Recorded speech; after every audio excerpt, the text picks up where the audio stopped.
And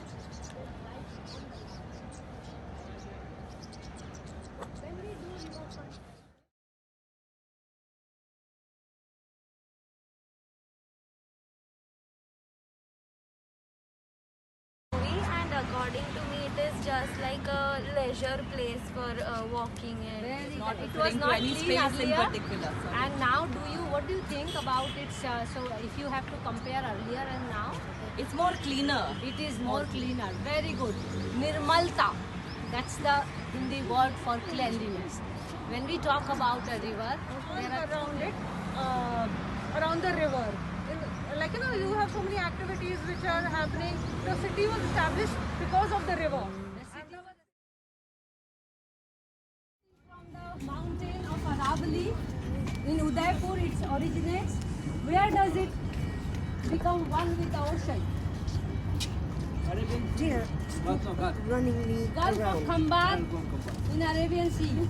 But what is happening in between?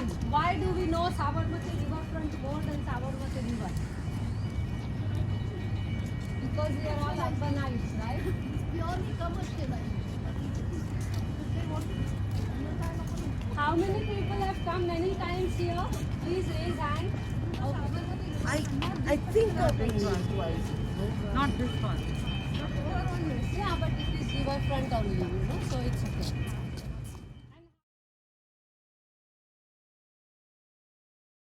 We celebrate World Wetlands Day. There are three kinds of water bodies when we look at urban areas. One, you can say it is an urban lake. One, you can say it is a natural wetland. Wetland means it includes river and everything. Another, now we are saying it is a constructed wetland. So now this is a constructed wetland. It has a different shape. It has been given a shape. You have that map where you saw before and after. Now, if we want to talk about river or a water body, if we just talk about the water, there is a serious problem in it. Unfortunately, when we have conceptualized this kind of project, we have imagined it as a water. When you look at the prescription of the riverfront, you will also find the entire prescription is about water and flood management. But just today morning, one of the child said that it is about life. So what is life without living creatures? Without water, you cannot have life. Very good. But you know, without soil, also you cannot have life. So soil, water and vegetation will give all of us the life. All living creatures. Vegetation is also a living creature, right? Very good.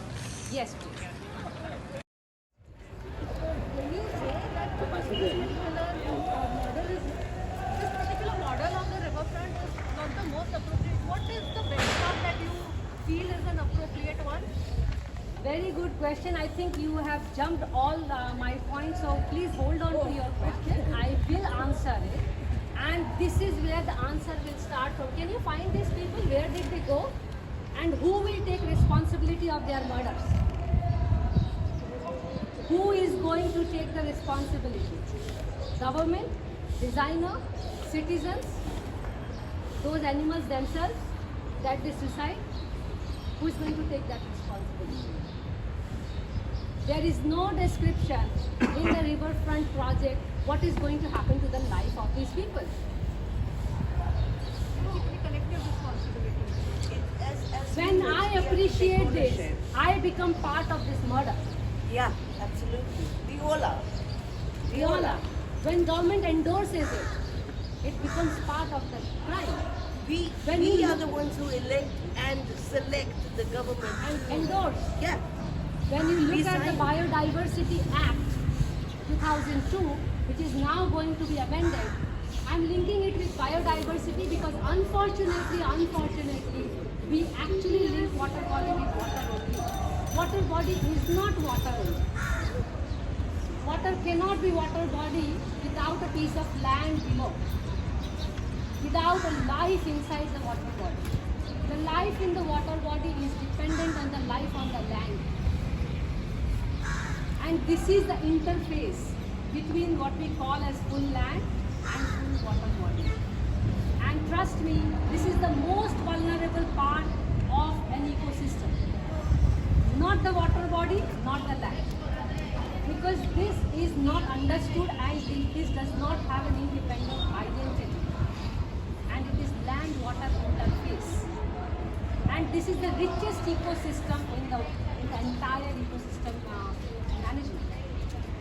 So we are always taking care of what to happen in the water. When we talk about wetland, not when we talk about riverfront, by the way.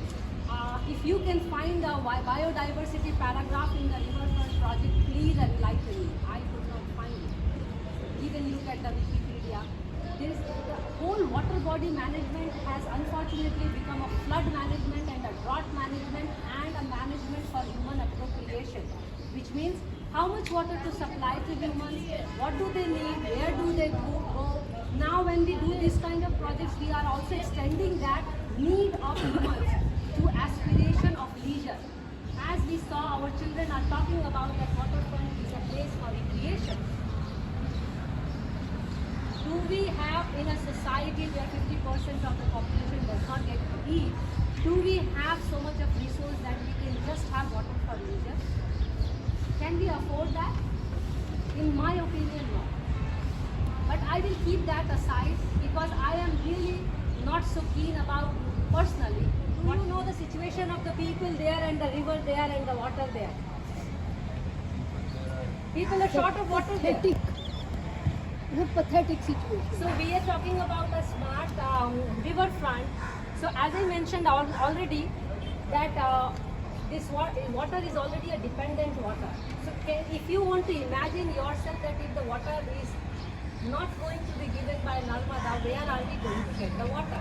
And we have also Lokendra sir who is actually recharging water to get more water in the city. So hopefully we will have more water. Anyone knows that Ahmedabad had more than 600 lakes? 600? Yes. You can see from my master's thesis 20 years ago. Now we have 122 lakes. With so much of money and that land is unable to be sold. They have not managed to sell land. Not even 10% land is sold. So even if you do a judicious evaluation of the project based on land development, it will not qualify as a successful project. And the problem is that we are not saying it. We become villain by saying it. Next step is that we learn that we do not repeat it for the other riverfronts. There are now nearly 14 riverfronts going in the country. Can we not learn and be honest to the other riverfronts instead of boasting about this being success and repeat it? This is exactly the mistake which we are doing by copying the West.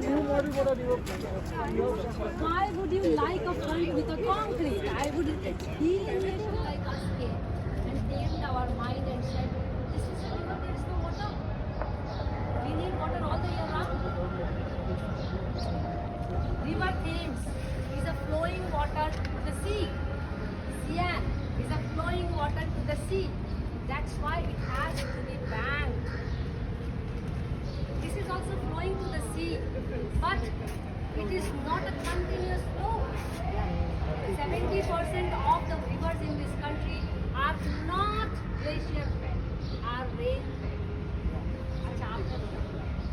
Are rain fed rivers, which means they will dry, they will refill, they will dry, they will refill.